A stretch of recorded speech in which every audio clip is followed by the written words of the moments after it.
Xin kính chào các quý vị. Kính thưa các quý vị, đã bước vào giữa tháng 4, tháng đầu quý 2 năm 2022 với nhiều vấn đề và kết quả mà cộng đồng doanh nghiệp thủy sản đang mong đợi trong bối cảnh đang nỗ lực khắc phục những khó khăn khách quan và chủ quan để phục hồi sản xuất. Một trong những vấn đề mà cộng đồng doanh nghiệp mong đợi và quan tâm hàng đầu là câu chuyện về vấn đề xử lý nước thải chế biến thủy sản và nước thải ao nuôi thâm canh. Từ một năm trước, Hiệp hội VASEP và các doanh nghiệp đã có cuộc họp với Bộ Tài nguyên Môi trường góp ý về vấn đề bảo vệ môi trường liên quan đến trách nhiệm xử lý nước thải chế biến thủy sản và nước thải ao nuôi thâm canh.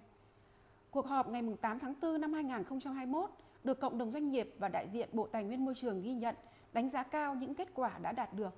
Và đã qua một năm, Hiệp hội và các doanh nghiệp thủy sản đang trông đợi kết quả tiếp thu của Bộ Tài nguyên Môi trường được thể hiện trong dự thảo quy chuẩn kỹ thuật Việt Nam theo đúng tinh thần là phù hợp với thực tiễn và thông lệ quốc tế.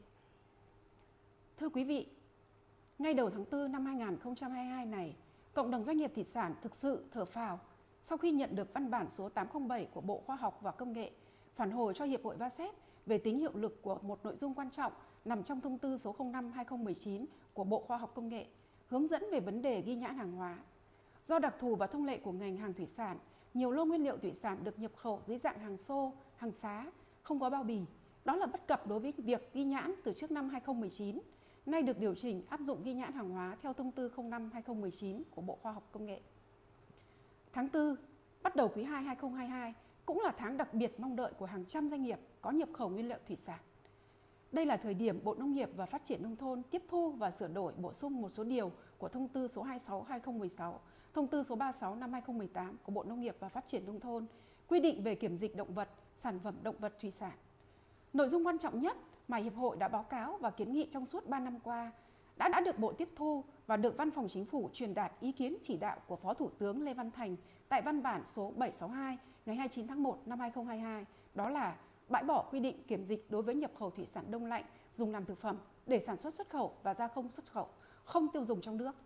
Ngày 12 tháng 4 năm 2022 vừa qua, Bộ Nông nghiệp đã có văn bản số 2177 đề nghị góp ý dự thảo thông tư sửa đổi một số điều thông tư 26/2016, thông tư 36/2018 về kiểm dịch động vật và sản phẩm động vật thủy sản. Dự thảo đã được đăng tải trên cổng thông tin của Bộ Nông nghiệp và Phát triển Nông thôn. Đây là tin vui bước đầu đối với các doanh nghiệp thủy sản nói riêng và ngành thủy sản nói chung. Hiệp hội VASEP và cộng đồng doanh nghiệp thủy sản kỳ vọng đây là bước đột phá tháo gỡ bất cập cho ngành và hướng tới thực hiện tốt mục tiêu chiến lược phát triển thủy sản tới năm 2030 mà Thủ tướng đã ban hành hồi tháng 3 năm ngoái. Một số chia sẻ về mong đợi của doanh nghiệp thủy sản trong những ngày đầu quý 2. Hiệp hội và doanh nghiệp kỳ vọng sẽ có thêm những sự ủng hộ, đồng hành tích cực của các cơ quan quản lý nhà nước trong thời gian tiếp theo. Xin trân trọng cảm ơn quý vị đã lắng nghe.